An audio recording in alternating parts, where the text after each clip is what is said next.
બાને ઘણા ડૉક્ટરને બતાવ્યા અને દવાનો પાવર હોય ત્યાં સુધી સારું રહેતું, પછી મટી જતું. પછી જરૂરી કસરતના આ તે બધું કરાવતા દુખાવો વધઘટ થતો.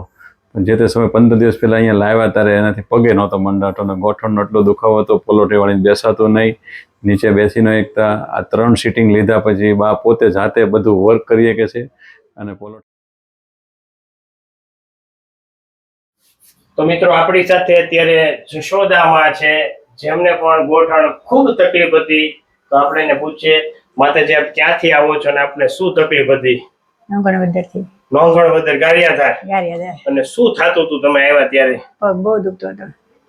કેવો દુખતો હતો? અરે બહુ ત્યારે વાત ન પૂછો એવો. એમ આમ આહુડા જાતા હતા? અરે આહુડા વાત પૂછો, રોતો રોતો આવ્યો. પગ નહોતો મુકાતો, ઓજો હતો, ઓજો એટલો હતો. પલોઠી નહોતી વાળી. તમે શું કહીશો, બાને કેવી તકલીફ હતી? બાને ઘણા ડૉક્ટરને બતાવ્યા અને દવાનો પાવર હોય ત્યાં સુધી સારું રહેતું, પછી મટી જતું. પછી જરૂરી કસરતના આ તે બધું કરાવતા દુખાવો વધઘટ થતો.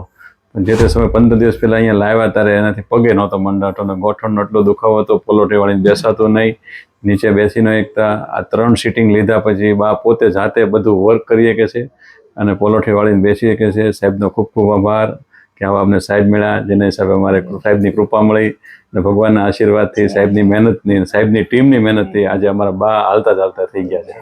રેડી ને બા? રેડી. પાકું? વાહ માતાજી વાહ. તો આ વિડીયો અમે યુટ્યુબમાં મૂકી શકીએ આરામથી? તમે શું કહેવા માંગશો? હું તો લોકોને એવું કહું કે દરેક જગ્યાએ બધી અલગ અલગ જગ્યાએ માહિતી લેવા કરતાં એક જગ્યા ઉપર વિશ્વાસ રાખીને સતત કામગીરી અને સાહેબ ઉપર ભરોસો અને ભગવાન ઉપર ભરોસો રાખીને કાર્ય કરાવશો, તમને 100% રિઝલ્ટ મળશે. કેમ કે આ વસ્તુ ધીરજથી કામ લેવા જેવી હોય છે. ઉતાવળે આમાં કોઈ કાર્ય સફળતા મળતી નથી. એક જ દિશામાં કાર્ય કરીએ છીએ તો લોકોને પણ વિશ્વાસ બેઠે છે અને સાહેબને સફળતા મળે છે. અડધું કાર્ય છોડવાથી પેશન્ટે દુઃખી થાય છે અને સાહેબને એમ થાય કે ભાઈ મારું રિઝલ્ટ કેમ નથી આવતું. તો લોકો અધીરા થઈ જાય છે. આમાં અધીરા થવાની જરૂર નથી. 5 સિટિંગ તો મેક્સિમમ લેવી જ જોઈએ. ઘણાને 5 વાર માટે, ઘણીને 10 માં માટે, ઘણાને 2 માં માટે, બાને કેમ 3-4 માં. અમુક ની કેપેસિટી પ્રમાણે દરેકના ક્રિટિકલ કન્ડિશન હોય, બરાબર, એની સિવિયરિટી કેવી છે એ ઉપર થોડોક આધાર રાખે. વગર ઓપરેશનના કામ થતું હોવાથી આમાં થોડોક મહેનતની જરૂર હોય છે. દવા ઇન્જેક્શન ઓપરેશન વગર કરવાનું પાછું. 100% છે. ખૂબ ખૂબ આભાર સાહેબનો અને સાહેબની ટીમનો. ખૂબ ખૂબ આભાર પ્રભુ તમારો. સર ઢીલું રાખજો.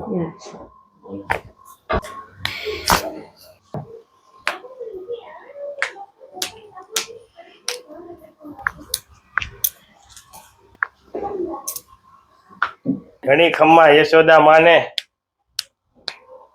એટલે તમે કે કારો રાખ્યો?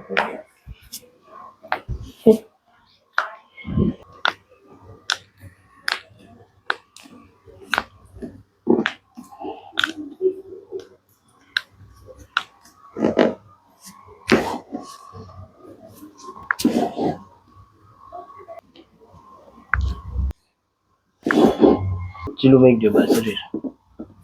હાવ લૂઝ મેક દો બા શરીર.